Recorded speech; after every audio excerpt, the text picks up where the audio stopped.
Hello, my friends.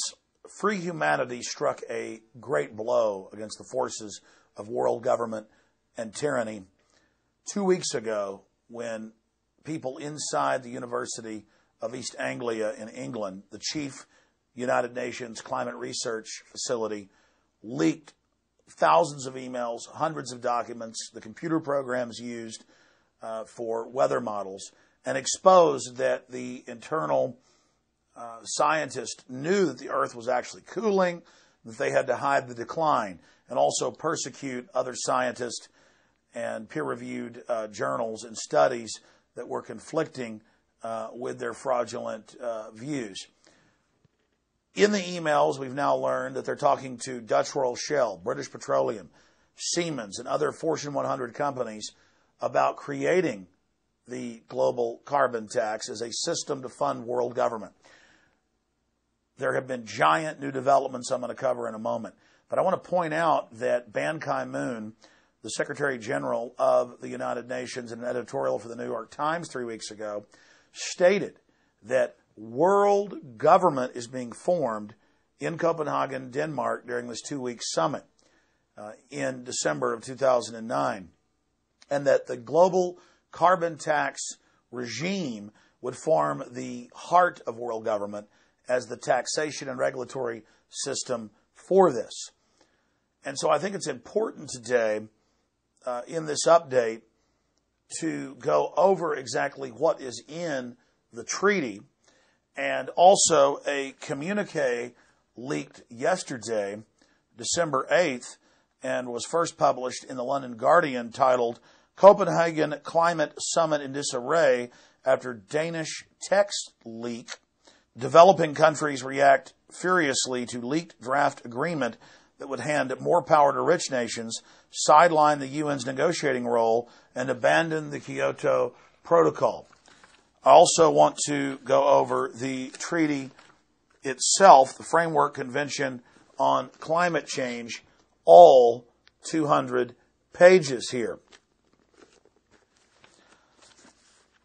When you listen to the new head of the European Union, he openly states that world government is being established. When you listen to Al Gore, he speaks of global governance built around the Copenhagen Treaty. When you listen to Ban Ki-moon, he states the same thing. There's no more any room for denial. World government has arrived. World government is here. It is unelected, it is tyrannical, and it wishes to control the planet through an iron grip on resources. But here is the big development.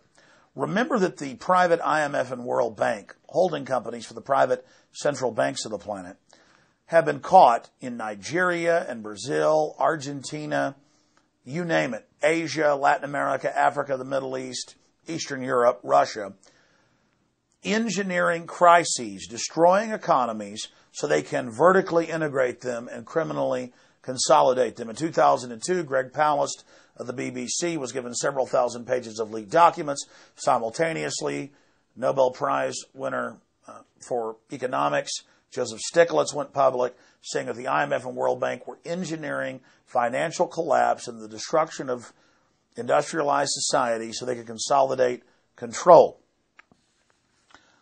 Now, in the last year or so, the United Nations and the private financial backers that control it, because the United Nations General Assembly is just a debating society, the United Nations Security Council actually holds all the power, and they admit that, told the third world, oh, you're going to get back at America and Europe and Japan that have been looting you, as if the people of those countries had done it and not the banking and oligarch elites that are based in them. You're going to get back at them. They're going to have to pay massive taxes on food, on energy, on travel, on financial transactions to you, to help you, to get the General Assembly and the members of the General Assembly to go to this Copenhagen event and to sign on to this. Now, in my film, Fall of the Republic, we detail from previous documents from the UN and from the IMF and World Bank, Goldman Sachs, JP Morgan Chase, Bank of London, and others, the Bank of England based in London, that private central banks were simply setting up their own private global government, and that the populations of the world, both developing and developed, would have to pay taxes in a form of new derivatives that actually Enron head Ken Lay came up with Al Gore in the mid-1990s. That this was a system of total hegemonic financial rule by this establishment. But on December 8th, 2009, during the second day of this global government founding event that the UN itself is calling the greatest moment for world government, the most important meeting in world history, the media is calling that because it is. This is the establishment of this tyrannical world system. When you read the latest leaked communique that is an addendum to the treaty itself, which openly establishes hundreds of new taxes, 700 new bureaucracies, 700 plus, you learn in this draft copy that was not for public distribution, and I'm reading from the London Guardian, Copenhagen Climate Summit in disarray after Danish text link. Developing countries react furiously to leaked draft agreement that would hand more power to rich nations, sideline the UN's negotiating role, and abandon the Kyoto Protocol. Reading from the Guardian, and they have a link to the text of the secret document. The document is also being interpreted by developing countries as setting unequal limits on per capita carbon emissions for developed and developing countries. That's what the eugenicists have always planned. That is what they have always stated, that this is really a way to freeze development in the third and developing world so that these countries can be vassals of the larger global private corporate imperium. And it continues, meaning that people in rich countries would be permitted to emit nearly twice as much under the proposals. And it goes further and states that the UN is just a front company and will have no power. See, the third world thinks they control the UN because they're in the General Assembly. And that the IMF, World Bank, and other private corporations will actually control the global system and issue the credits. Force developing countries to agree to specific emission cuts and measures that were not part of the original UN agreement. So it is a classic bait and switch. That is from the London Guardian today. You can link through by clicking. We also have this up on Infowars.com and PrisonPlanet.com and read the secret treaty for yourself.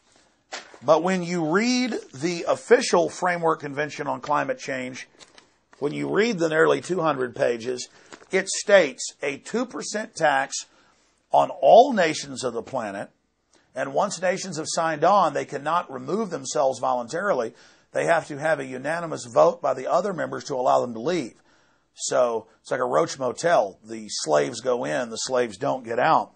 And it states a 2% tax on the complete GDP of every nation, a 2 to 10% tax on all fuel, gasoline, diesel, natural gas, when most families are already on the edge of bankruptcy because of what the central banks have done with the derivatives bubble that broke in the fall of 2008.